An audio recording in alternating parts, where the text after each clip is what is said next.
As we learn more about the Istanbul airport attack, a lot of people here in Connecticut are reacting. They're worried, wondering how it affects them and how it affects the world as a whole. Well, joining me this morning to talk more about the investigation and what it can mean, we're happy to have back on the show Foreign Affairs and Intelligence expert Lou Nescott. It's been a while, buddy. Good to see you. Good to see you. Happy birthday, by the way. Thank you. Thank you so much. All right, let's start, I think, with some of the more obvious stuff. A lot of people in Turkey are saying there's more and more evidence growing that this is an attack by the Islamic State. Yeah. It certainly seems to fit the profile. What do you think? You know, it really does. I mean, you pick a high-value target. Can you think of a more high-value target than Europe's third busiest airport? I don't know, what, 50, 60 million passengers transit through per year, so you conduct an attack against the civilian population. Yeah. You're not only going after local or regional casualties, but international casualties and even Western casualties, which are prized. The MO matches, suicide bombers. This is an ISIL signature, right? Mm-hmm. We saw it in Brussels in March. So it's nothing new. You breach it. You have 2 or 3 suicide bombers that attempt to breach different points of a terminal and get into that terminal as deeply as possible. Well, they're not the only group that I think does suicide bombings, but more about the MO, that they were trying to funnel people out to run outside, and then there was a suicide bomber, from what I understand, waiting outside too. Yeah, I mean, from the information we have at this point is that you had, at last count, 3. And 2 were attempting to get through security, the X-ray machine. And again, the strategy is to go and penetrate as deeply as possible. There was one outside in the parking area as well. So it is essentially moving parts that you want to create so that it's hard to control and contain the event. But the suicide bombing point is definitely a signature, because I can tell you for a fact that the strategy is to train people in the use of small arms fire to gain entry, penetrate as deeply as possible, and then detonate yourself among as many civilians as possible to create a mass casualty scenario. Plus, Turkey has been on the Islamic State's radar for a while. Why is that? You know, it's interesting. Turkey is viewed as a parliament. They have a parliamentary form of government, which is, you know, and they're considered an apostate state, which means an unbeliever state. Yes. They also have close alliances with the West. They're a member of NATO.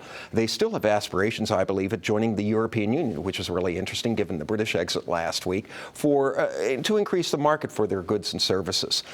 They recently restored diplomatic relations with Israel, and they're part of the anti-ISIL coalition. So when you add all of that up, they're viewed as a legitimate target. Yeah, I mean, I think because of proximity, a lot of people who don't know a lot about the Middle East tend to lump them in with a lot of the other states out there. But they really are their own thing. I mean, it's a predominantly Muslim country, but it's not a Muslim state. Well, and for years, you know, they've developed a parliamentary form of government, and it's had its its ups and downs, and they're in a tough neighborhood right now. Yes. I mean, can you think of a tougher neighborhood when you literally have Syria and Iraq as your neighbors? I mean, it's challenging right now for sure. Okay, and what about Connecticut? How is this affecting the Turkish community here? How's it affecting travel? You know, we're celebrating the 4th of July. The 4th of July, we celebrate, by extension, our diversity. We all come from somewhere, right?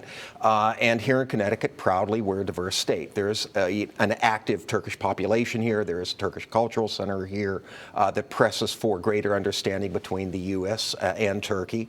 And so clearly they're feeling, I'm sure, the effects back home, if you will. We do $100 million worth of business with Turkish companies each year. We're an exporting people. We're a small state, but we export like crazy. Find new markets, right? Make money the old-fashioned way. Sell overseas. Yeah. So every year, Turkey is on the top 25 list of exporters. It's decreased over the last few years, but $100 million is not inconsequential. They are a customer for Connecticut goods and services. And finally, we're a small state, but we travel. This year, by my estimate, we'll have roughly 500,000 people travel overseas for business, for pleasure, for personal reasons, for study abroad programs. And Turkey's a prime destination. Istanbul is a prime destination, in part driven by the fact of its history.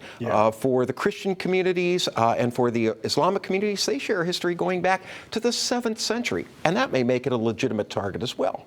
Okay. Just curious here. You mentioned Turkey is seen as an apostate state. Yeah. It's the 3rd busiest airport there, Ataturk. Yeah. I'm imagining the 1st and 2nd in Europe would also fit the same bill. So why then do you think Ataturk Airport specifically may have been targeted as opposed to any of the others? It's a little bit different. I mean, it is still an Islamic state. Yes. It has an international presence very much in the world. Security may be a bit different in Heathrow, which is the busiest airport, and then Charles de Gaulle in Paris. Yeah. Certainly now in light of the Paris attack, so it may be viewed as an easier target. And there are active cells. My guess is that there are active cells, not just simply aspirational attacks, but active cells, control and command cells within Turkey, simply by virtue of its proximity to the epicenter, to, if you will, the headquarters of the Islamic State in Mosul, Iraq. So it's easier to plant cells to penetrate the border and to attack for a lot of reasons, this particular airport, not just simply for the volume of traffic, but for what Istanbul, as I mentioned earlier, represents. It really is an intersection of art and culture and faith, dating back, to the 7th century with the early Christian church and the rise of Islam. So it really makes it, all of those things align to make it a prime target. Yeah, because they would also want to target Muslims too. In some ways, they want to treat them more harshly than non-Muslims. Absolutely.